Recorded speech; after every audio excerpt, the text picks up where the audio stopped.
Hello and happy Wednesday, April 22nd. This is a very shaggy Sean Reddy, Keller Williams Reddy Group, and his much less shaggy co-host, Ever Reddy, also of the Keller Williams Reddy Group. And we're bringing you the latest edition of our Tampa Bay real estate market coronavirus update in what's going on with our local real estate market as a result of the virus, the pandemic, and yeah, that's right, and the subsequent lockdown. And I get two questions multiple times per day.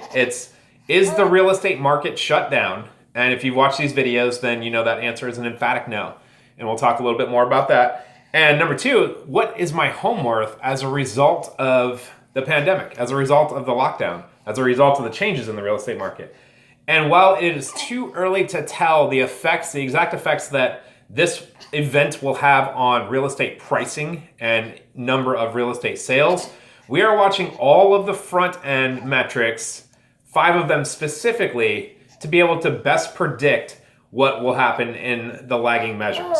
So that said, we're watching how many listings hit the market. We're watching how many prices, how many sellers decrease their price. We're watching how many contracts fall apart. We're watching how many sellers take their home off of the market.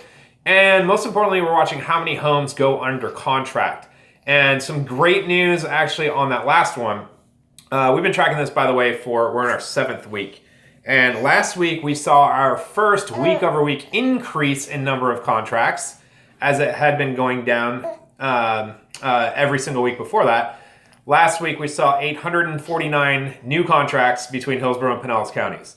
This week we're pacing about 980 new contracts. So that number is likely to be up again in a week over week fashion. So what does that say? Well, the good news is there's no long-term sustained downward trend in number of homes that are going under contract.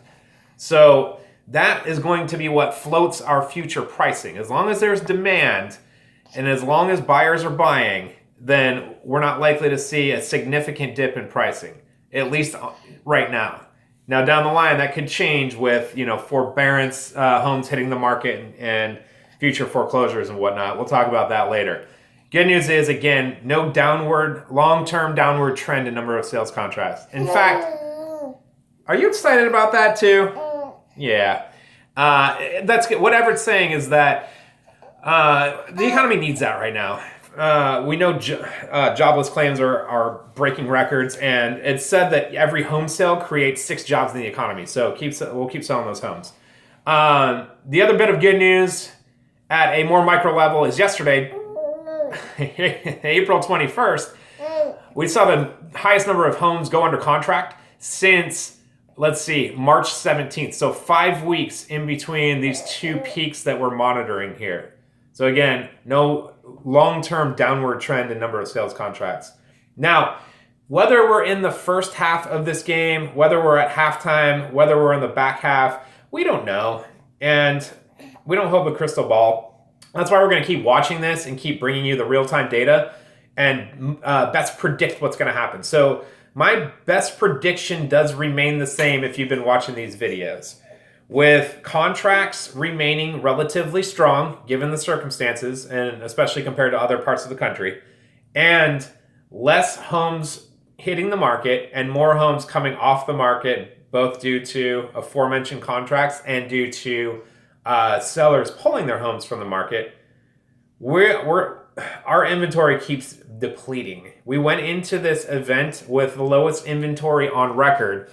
We are going to come out of this event, whenever it is, with that being maybe half of the inventory or a third of the inventory. In fact, as of today, there's 302 less homes on the market than there was to start the week on Saturday. 302 less homes on the market. So that's what, about a 5% decrease. Because, oh my goodness, Everett, did you just poop my pants? Okay, so we got to go pretty soon. I did want to leave you with that good news and that update. Now, I do want to stress a couple things real quickly before we go and I go change a diaper. Number one, this is, yes, a macro look at the entire Tampa Bay region, or at least Hillsborough and Pinellas counties. However, compared to national news outlets, this is very much a micro look. Do not rely on the national news outlets to get your real estate news. Why? Because he'll tell you why. Because just like there's not a national a national weather forecast, there is also not a national real estate forecast. Everything is localized. Number two, if you want me to go more local and hyper-local and micro, let's talk. I am fielding questions every day, dozens per day, of what is your home worth? What do I think is going to happen in your neighborhood? What do I think is going to happen in your zip code as a result of this? How many homes are going under contract in your area? So while he keeps talking and interrupting me, I want to stress that we're here to be a resource for you. Both Everett and I, give us a call. We'd love to walk you through what we think is going to happen in your neighborhood as a result of this thing, and also just talk to you about opportunities that exist for both buyers and sellers because of this event. And yes, there are opportunities that have shown up because of this that may not exist beyond this whenever this does end. So I think Everett's talking more than me. I definitely have a diaper to change. I'm signing off. I hope you enjoyed this. I hope this is informative and entertaining, and we'll see you for the next one. Bye-bye.